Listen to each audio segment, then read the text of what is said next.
on WKRG News 5, Congressional Report, the longest-running public affairs program of its kind in the country.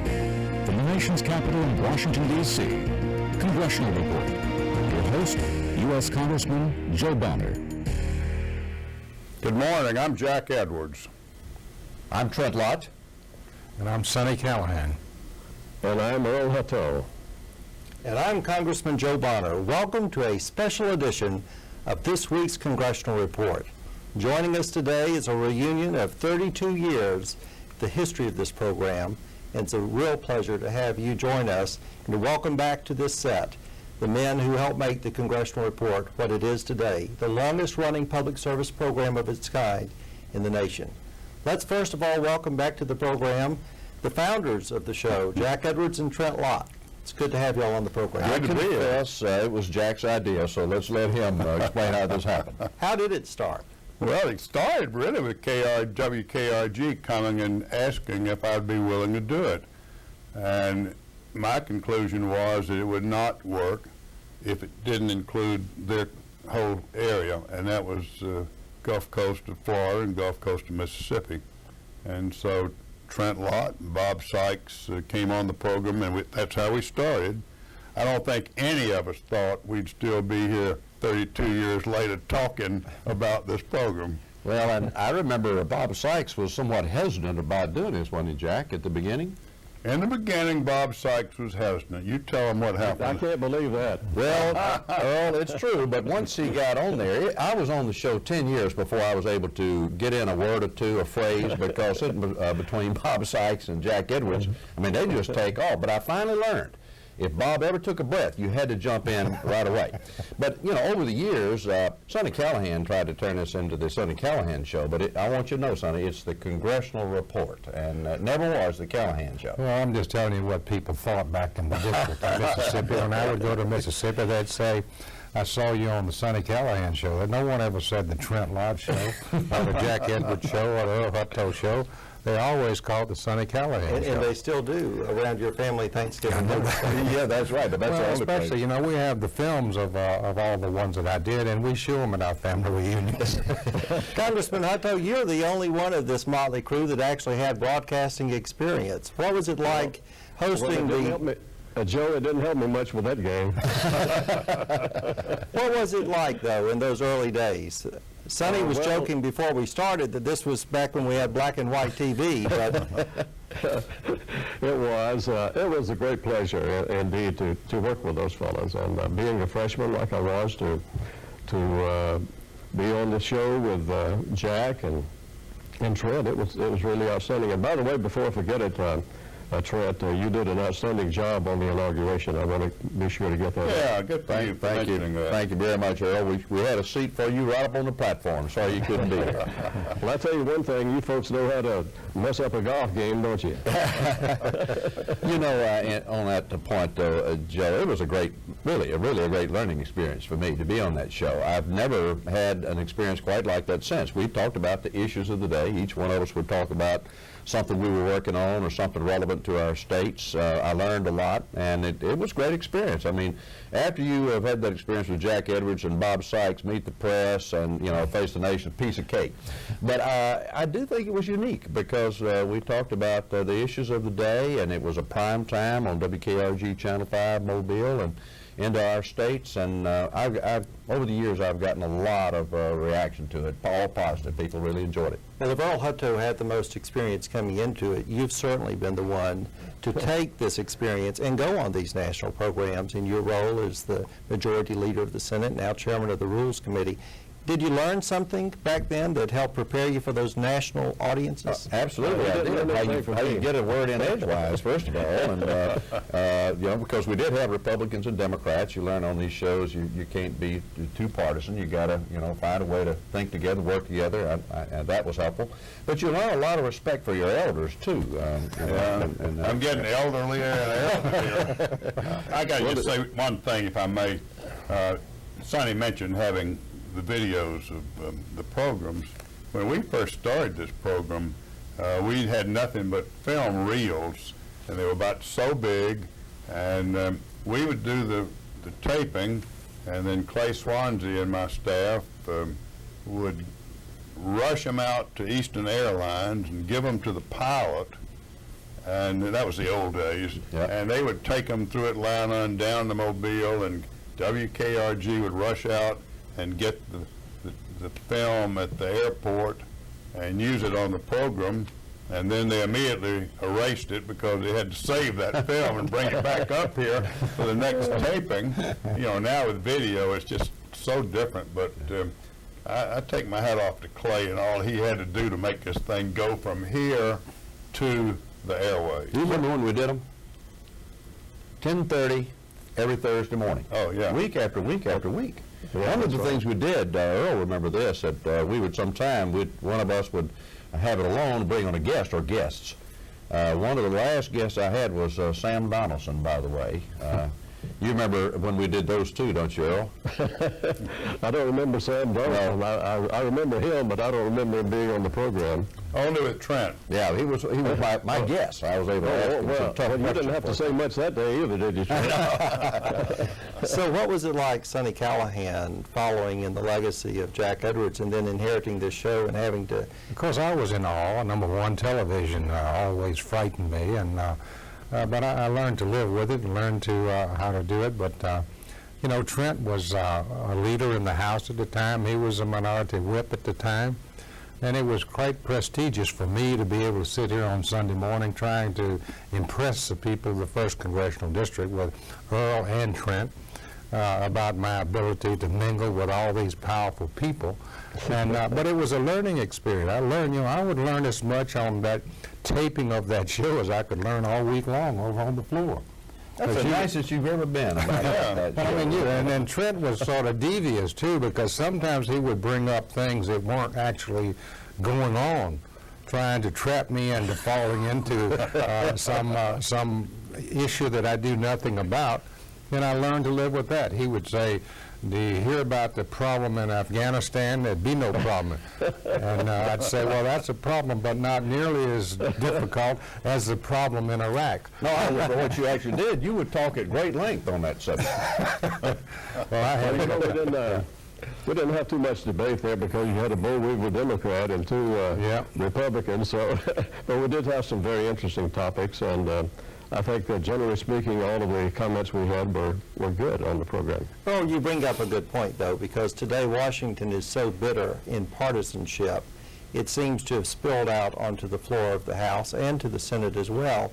You were at Boll Weevil, a conservative Democrat. Trent Lott was a conservative Republican, and Jack and Sonny were certainly conservative Republicans, too. Was there ever any animosity there by the party I'll tell you level? what, those were the good old days compared to what it is now. And I hear all the guys up there that I know say that the division that we have between the parties is worse than it's ever been. And that's not only in Washington, but I think it's filtered down to through the state and local offices as well. I hope that we can do something about it, and I know that Trent, you and Joe are up there now, and I know you'll do your part in that, but people are noticing that too, and they're talking about all the mean-spiritedness that we have in the country now. It's very disturbing. Earl, I remember in those days, the worst thing we ever said about anybody in the House was, "Mr. Speaker, I hold the gentleman in minimum high regard." Well, Jack, I know that you worked well with, although you were in the minority then on the appropriations, you worked well, as I saw it, with Joe Adabo and Bill Chappell, along with Jack Murphy. I thought it was essential. If you're really going to get your programs through for the good of the country, you had to find some common ground.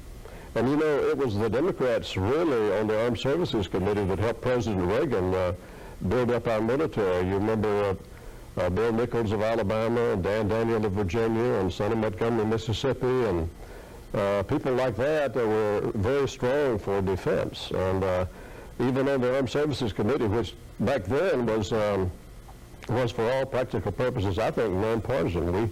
We didn't have this bickering between Democrats and Republicans, and I would like to see Congress get back to that, working together better. But I know both sides. It's really terrible now. It was a lot easier, Earl, when you were here. Yeah, Because working I'm with sure. a guy like you was always a pleasure. But how do you make that happen? Well, I think one of the things that caused that, Earl, was television, ironically. When we started televising the debate on the floor of the House, the members stopped debating. Instead of talking to each other, trying to sway them to vote away, suddenly they were talking to a constituency back home. And they would posture, and they had to say something ugly about the Democrats, and or the Republicans did, and the Republicans had to say something bad. So it's just turned into a non-issue as far as floor activity is concerned. No one is talking to each other. They're talking only to the TV camera. So I don't know how you go about doing that. But this partisanship is one of the major reasons I decided to retire, because it was coming so severe that it was very difficult. And I had friends, just as Trent did, just as Jack, or Trent still does, and Jack and you, Joe, have friends on the other side of the aisle that I would sup with, people that we would play cards occasionally together. We had camaraderie that's even fading away, and you don't see that too much anymore. It's very disturbing. If you can leave Congress today with 10 friends that you think would come to your funeral, you're a very fortunate person. I think I left at a good time. Well, I think I did too. Well, you touched on it. We used to, we had more time to be together socially, and even more, before I got here. But I think part of it not only is television, it is transportation and all this modern communication. We didn't have fax machines then. Used to, you had people to write you a letter, you had time to take your work on the letter, but then they call, now they fax. We all jump on planes, we fly home as soon as we can, we fly right back on a Monday night or a Tuesday morning. The weeks have gotten shorter, and we try to cram the same amount of work in a shorter period of time now. It's great to be home, but that is part of the problem. But I think part of it too, we do work together across the aisle more than, at least in the Senate, you have to, than people realize. Tom Daschle was defeated as the Democratic leader this past year. A good man was elected in his place, John Thune. But the fact of the matter is, history will show that we found a way to work together on many issues. Sometimes we didn't want to talk about it because either party or both parties wouldn't like their leaders necessarily finding a way to drive that train forward. But part of the problem has been how closely divided the two bodies have been, particularly the leadership too, Trent, and I know you do a lot toward working with others, but I remember Bob Michael and Tip O'Neill worked together and real good friends, and it's just a different ballgame back then, I think, than now. I have a couple of thoughts on it. It seems to me that one of the things that's contributed to this is the advent of consultants, and of course I know they've been around for a long time, but a lot of candidates, including myself, never had a consultant. But it seems to me the consultants will take something out of context and build it into something very negative, and you see this all over television, and it gets really mean-spirited, and they're calling people names and all of that. And then it appears to me, and I think a lot of people believe this, that money is one of the big things now. You have to raise a lot of money, and it seems like that an inordinate amount of time is spent raising campaign funds. So I think all of these things probably contribute to it, but our hope is that things are going to change. Well, you mentioned something that raises a good question. Jack was elected in the Goldwater sweep in 1964. What did your first campaign for Congress cost?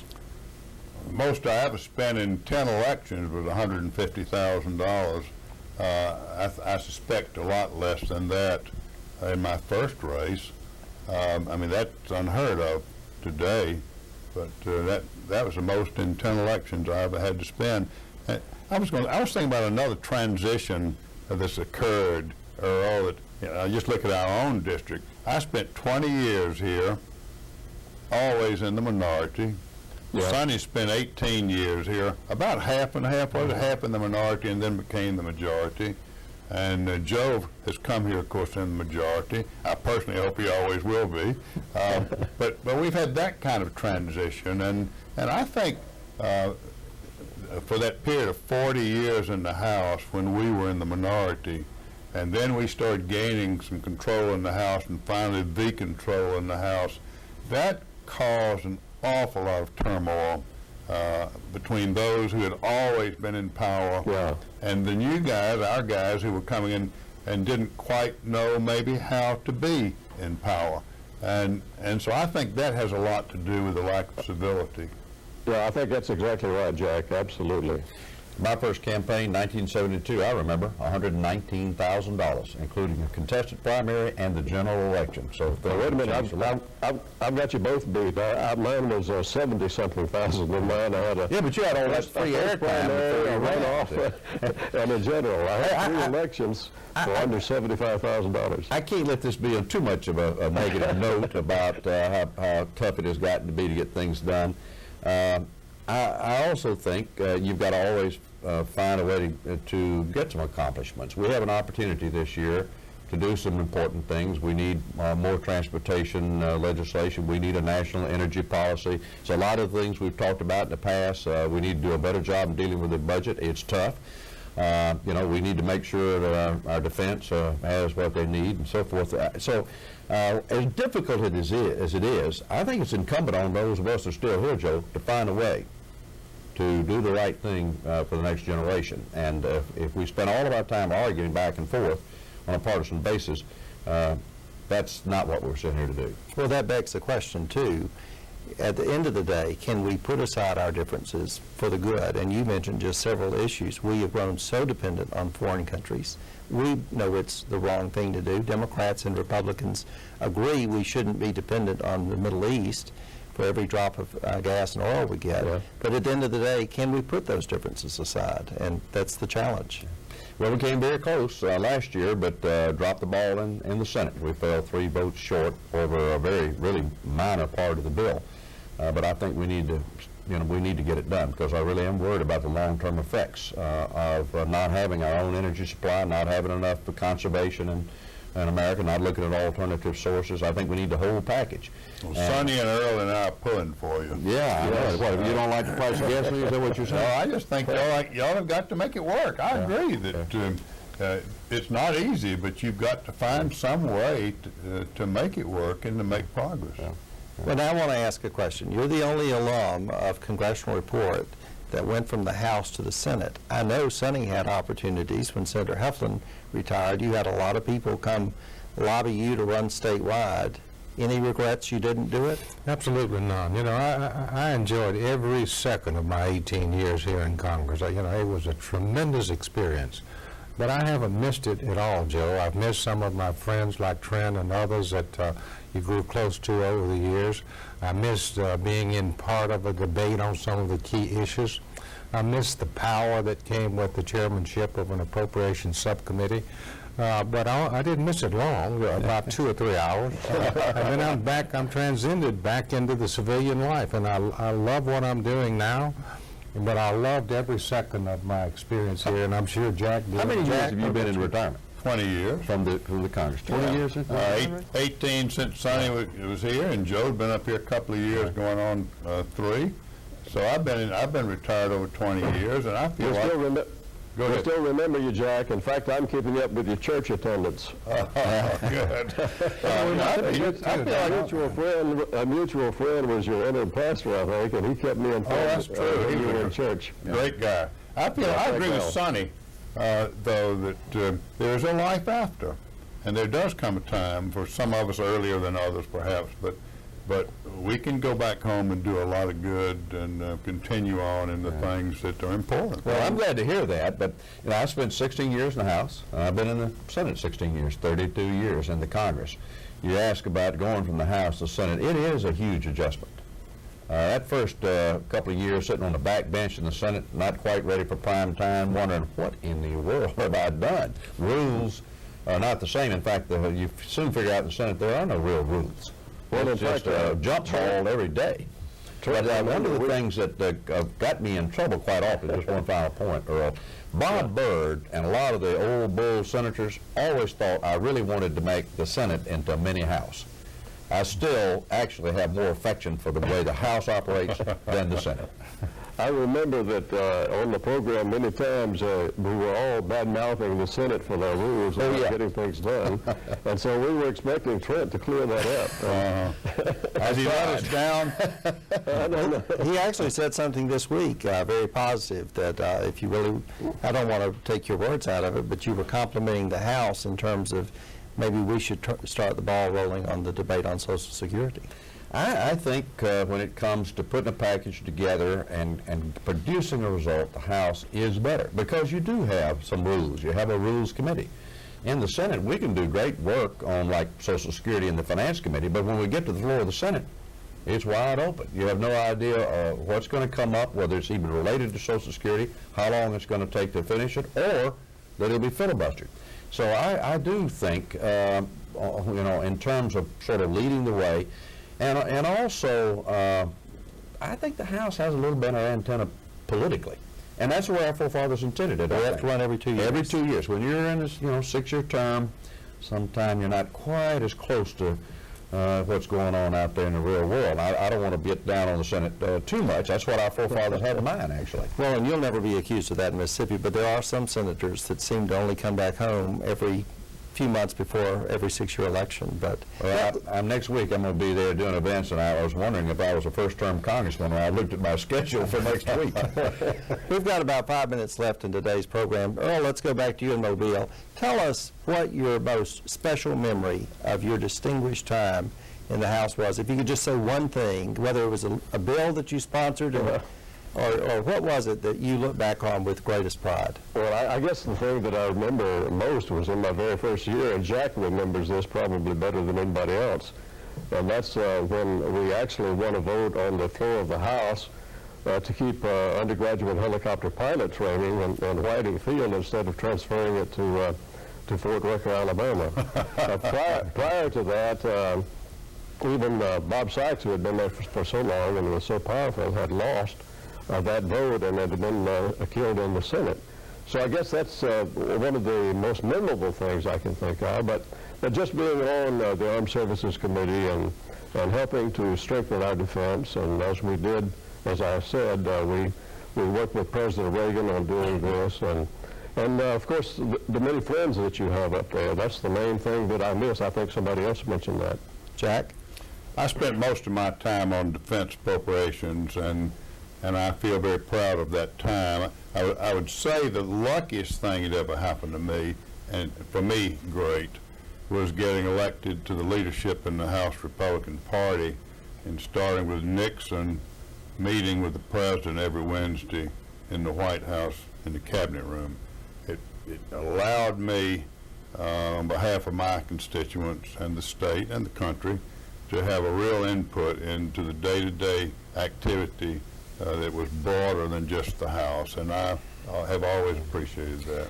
Three things quickly. One, I'll always be one of my fondest political memories was sitting on the west front of the Capitol for the first time in history when Ronald Reagan was sworn in as president, because I never thought we'd have a president that I admired and agreed with so much. Secondly was when I was elected the Republican whip in the House with the support of my friend Jack here. And another one was when one time I had Speaker Tip O'Neill's words taken down because I thought he had spoken out of order, and Joe Moakley of Massachusetts had to say, "Yes, Mr. Speaker, you're out of order." You don't forget those things. But you know what? He never mentioned it to me and never treated me differently after that. He was a decent man. He was a decent guy. He really was a decent guy.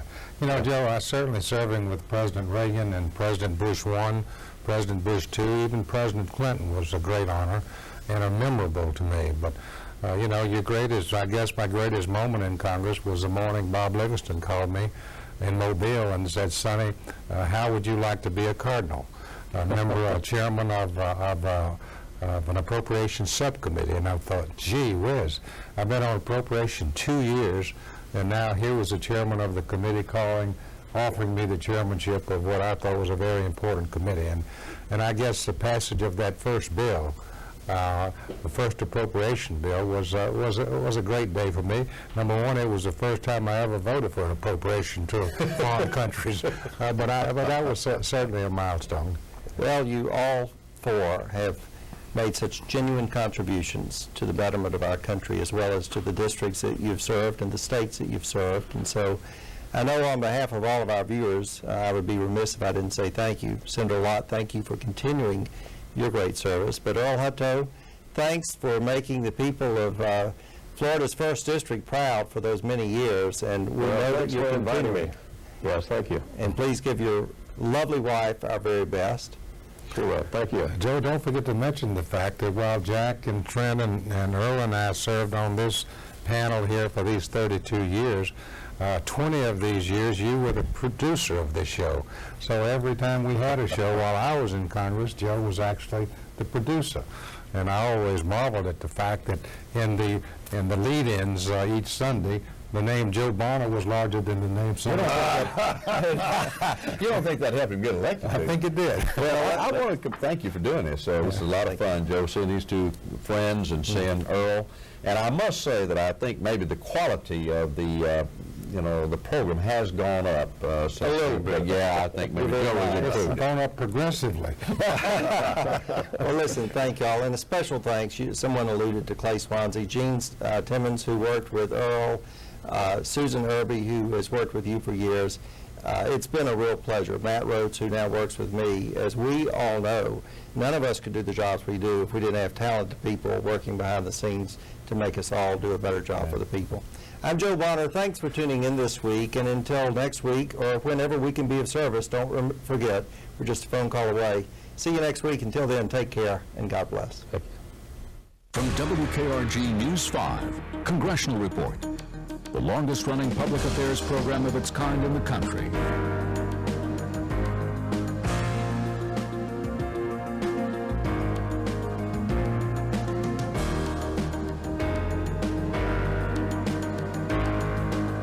From the nation's capital in Washington, D.C., Congressional Report.